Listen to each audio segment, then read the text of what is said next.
And what God gave answer to is answered and is gone. Welcome to Barcelona. Welcome to the advent of a great awakening in our pursuit of the possibility within the direction of our Course in Miracles, of the possibility that where we have come today in this idea of space and time, we can arrange through the mind training of our Course in Miracles to become accustomed to the idea that while we came here in procedures of direction that have been placed in events of, what was our indication? 2004. Our months are indicated, our days are indicated, our moments are indicated. Yet each one of them, apparently in space-time, remains in a division of association, of the formulation of the individual solution we're looking for within our own minds. Now, I'm going to be using this association of time. Look with me. You have your copy in your hand there. I see it. Everything that I will direct to you on my appearance in this sequence of the organization of time here in Barcelona, in Spain, in the Earth, in the galaxy Milky Way, out in the entirety of the universe, will be our capacity to concentrate together on the possibility of looking at the entirety of the idea we have about ourselves in the reference of the capacity, you're going to hear this with me, to alter the space and time of our miracle.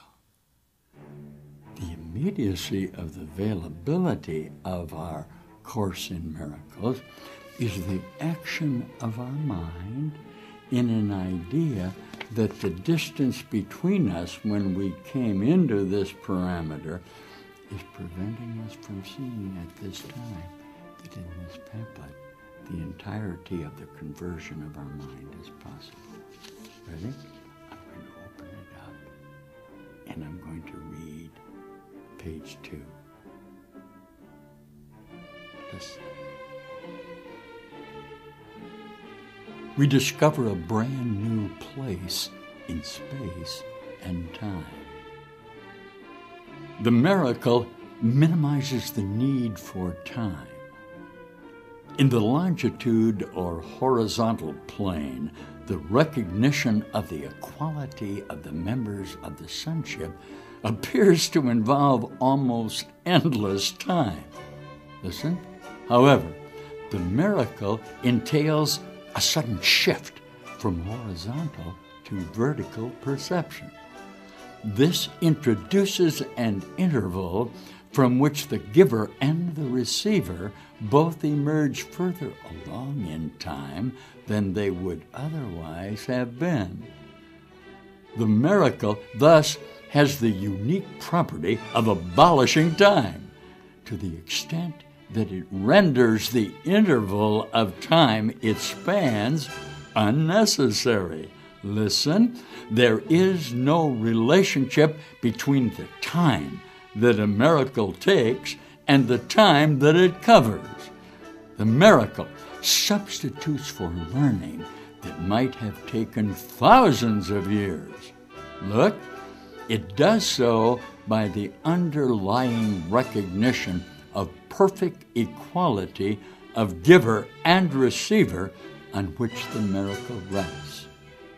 The miracle shortens time by collapsing it, thus eliminating certain intervals within it. It does this, of course, however, within the larger temporal sequence. Within the larger temporal sequence. Thank you. Many, many, many thousands of you out there just read together with me the idea of what a miracle is. So we practice together. Huh? They call me the master teacher. I'm teaching a Course in Miracles, all right? You ask me to provide you with associations of the possibility here in Barcelona. This would be completely not in regard to what religion that you brought with you into this association. It only involves the certainty that the religion by which you are holding yourself in this sequence can give you a brand new realization of yourself if you let it do so. So practice. A miracle collapses time. See it? Oh, now, what we're gathering before here, we're suddenly beginning to meet in what is an entirely momentary observation of ourself that has been speeded up in our observation without the necessity to live in our old associations. We're going to be coming to that. It does so on a larger sequence of time that has always been available to us since the beginning of the time. The reason for that is, very simply, because when we came together today, we offered each other a prayer of the certainty that somewhere within us we are very much aware, first, that somewhere in time this is still going to be the only day that there is. Isn't it?